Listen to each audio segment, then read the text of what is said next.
Bonjour à toutes, je suis très impressionnée par cette foule. Je vais vous parler aujourd'hui au nom de l'Association française de sociologie et l'Association des sociologues de l'enseignement supérieur, puisque je suis moi-même maître de conférence de sociologie. Je vais vous parler de la loi OR, orientation et réussite des étudiants, qui a évidemment beaucoup de points communs, donc loi de 2018, beaucoup de points communs dans ces thématiques avec les rapports LPPR, lesquels, pour n'en citer que quelques-uns, évidemment, l'usage de la compétition accrue comme un mode normal, un mode routinier de la régulation des flux étudiants et de l'accès à des biens dits désirables.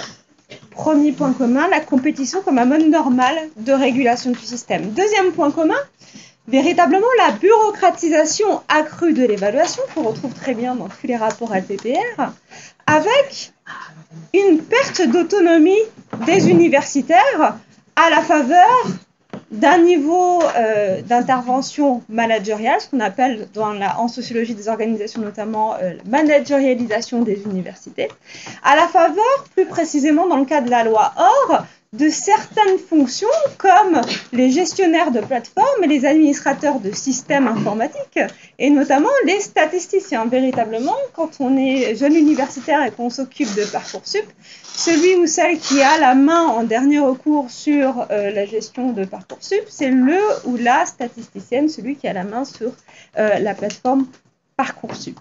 Évidemment, la loi OR rentre dans un système beaucoup plus large, qui a été bien décrit par Bruno. La loi OR n'est que marque le début, l'émergence de l'autonomie pédagogique des universités qui a été prévue notamment par le rapport à Guillaume-Cohen de 2004.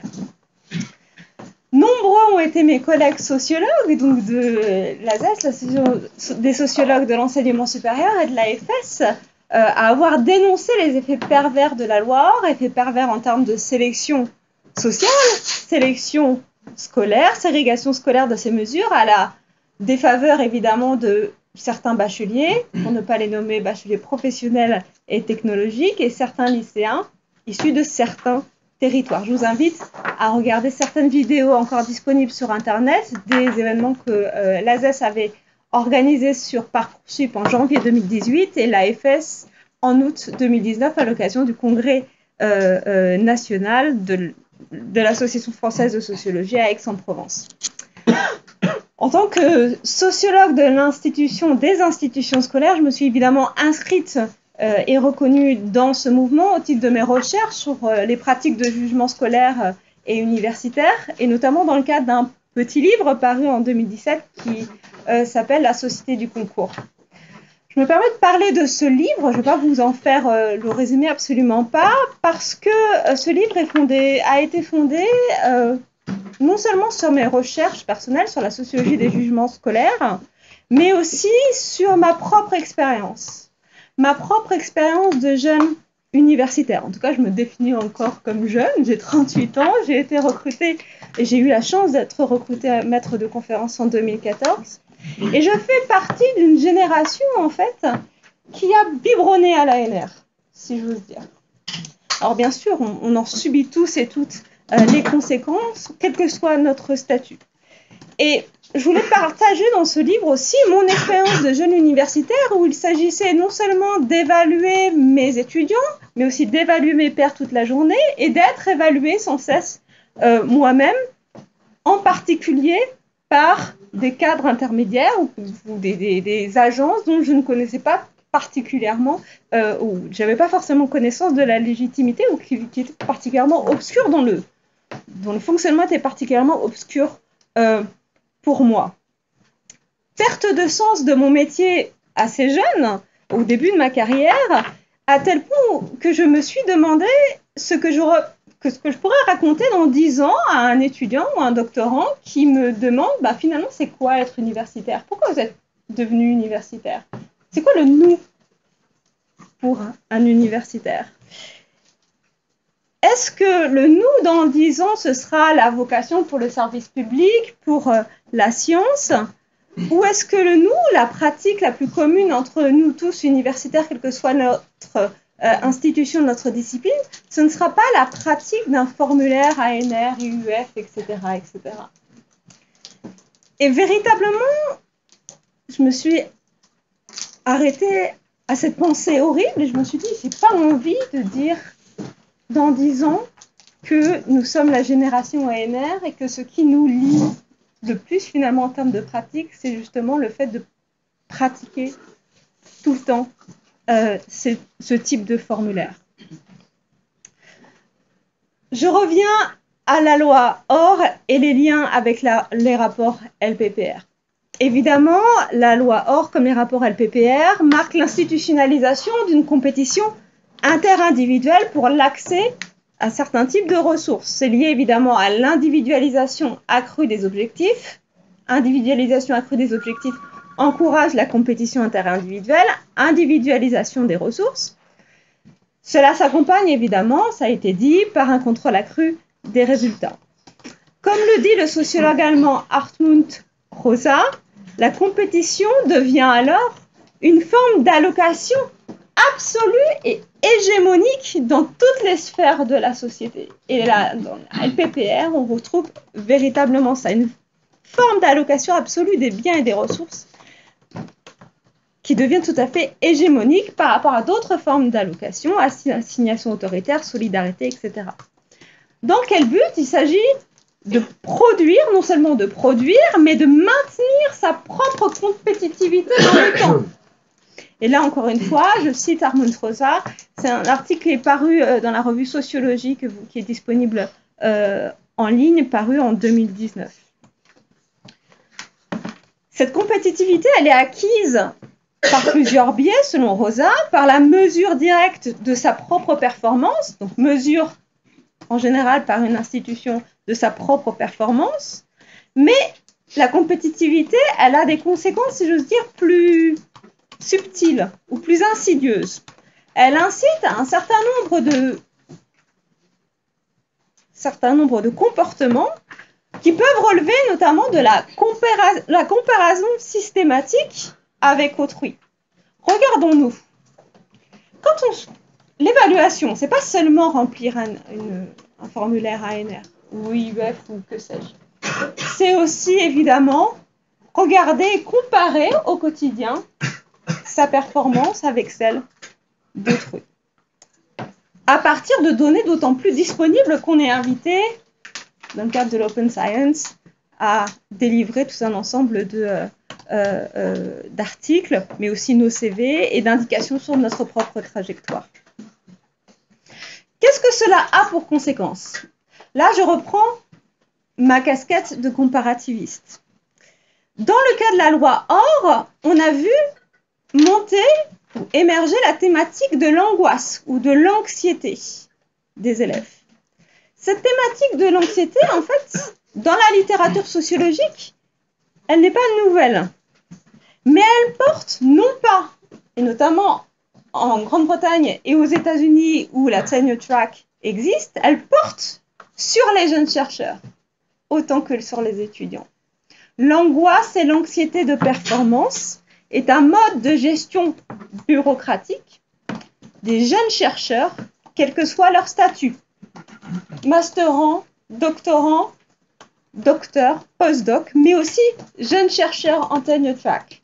Et on voit émerger depuis le tournant des années 2000-2003 toute une littérature qu'on appelle la tenure track anxiety, l'anxiété de la tenure track. Quel est pour l'institution l'intérêt de cette anxiété? Elle doit, si elle est régulée, encourager la performance. Si elle est régulée, la régulation intervient pour l'institution sous quelle forme? Par la multiplication de formations à gérer son stress, à gérer son temps. Et si vous regardez vos boîtes mail, peut-être que vous avez déjà reçu tout un ensemble d'indications dans ce sens.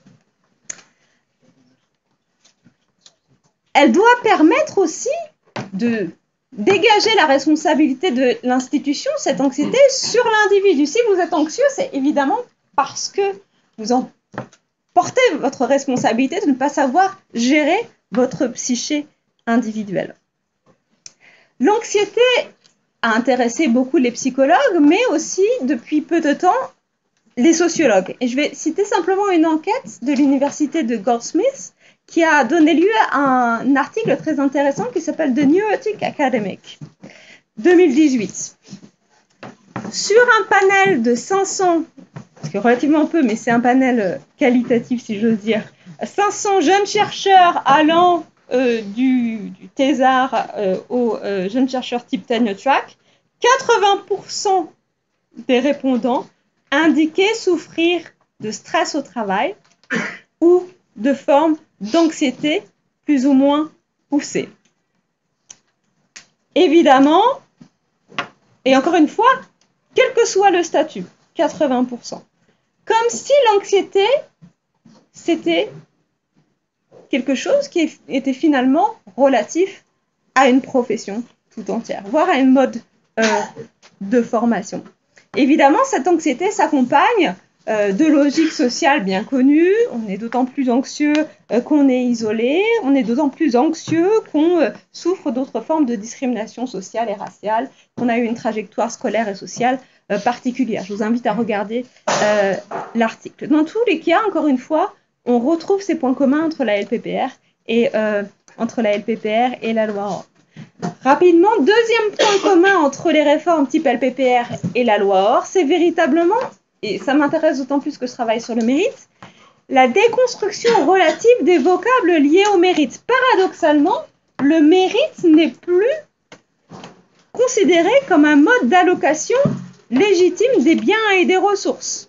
On a une lecture beaucoup plus individualisante de la réussite. On parle de performance, on parle d'excellence, on parle de recherche de potentiel chez les jeunes chercheurs, plus que de mérite. C'est dû évidemment aux critiques, notamment sociologiques réelles, quant à la justice ou l'injustice des modèles méritocratiques. C'est dû aussi à l'influence des théories du capital humain, évidemment. Sur le terrain, on le voit très bien, moi qui travaille notamment sur les étudiants en grande école, on a un détachement des étudiants, y compris ceux qui sont considérés comme les meilleures grandes écoles, détachement des étudiants face au mérite. Bon, le mérite, c'est plus un acte de foi qu'autre chose, me disait un étudiant en entretien. Mais on a aussi un détachement dans les discours institutionnels par rapport à ce mérite-là. Et là, c'est très fort par rapport à la loi OR. Je vous donne simplement un exemple. Le comité de suivi et d'éthique de la loi OR a publié son deuxième rapport en janvier 2020 et il dit justement que la loi OR n'a pas du tout encouragé quelconque type de méritocratie, ne fonctionne pas selon des principes méritocratiques. La preuve, avec Parcoursup, il est tout à fait impossible, en tout cas très difficile, de comparer un candidat libre qui est en reprise d'études de 40 ans avec un jeune bachelier de l'année. Ce qui a eu pour conséquence la baisse de la participation de ce type de public, c'est-à-dire les reprises d'études dans l'enseignement supérieur et notamment à l'université. Et ça, c'est des choses qu'on retrouve aussi très clairement en Angleterre depuis 10 ans et l'augmentation des frais d'inscription en Grande-Bretagne, dans les universités, on a eu une perte de 50% des mature students, c'est-à-dire les gens qui sont en reprise d'études en 10 ans. Et ça, c'est un chiffre de Claire Callender, qui est une économiste britannique, en 2018. Parcoursup a affecté la relation au mérite ou incarne une sorte de glissement du sens du mérite, y compris dans la sélection. Alors on peut dire, certains collègues ont dit, Parcoursup finalement c'est une façon de revenir à une forme de méritocratie ou d'appliquer à nos étudiants une forme de méritocratie. J'ai eu parfois ce genre de discours-là qui m'a été tenu. C'est une façon de revenir à une sélection social-démocrate, si j'ose dire. On étudie pour s'améliorer soi-même, on étudie pour se dépasser, pour apprendre des choses, etc.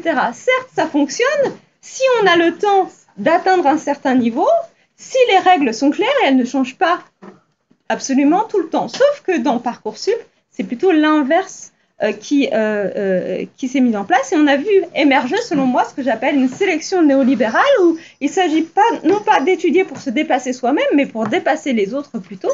Il n'y a pas de relation à la question du mérite ou de la reconnaissance du mérite ou du talent. En conclusion, je voudrais en fait vous poser à vous une question.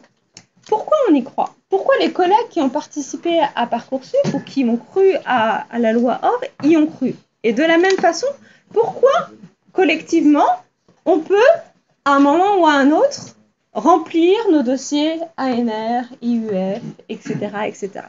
Alors, première solution, et ça c'est une solution de sociologue de l'éducation que je suis, on est des bons élèves, on a reçu une socialisation scolaire qui était fondée sur l'intériorisation des normes de compétition scolaire, fondées notamment sur la notation, etc., etc. Mais avec Rosa, j'irai plus loin.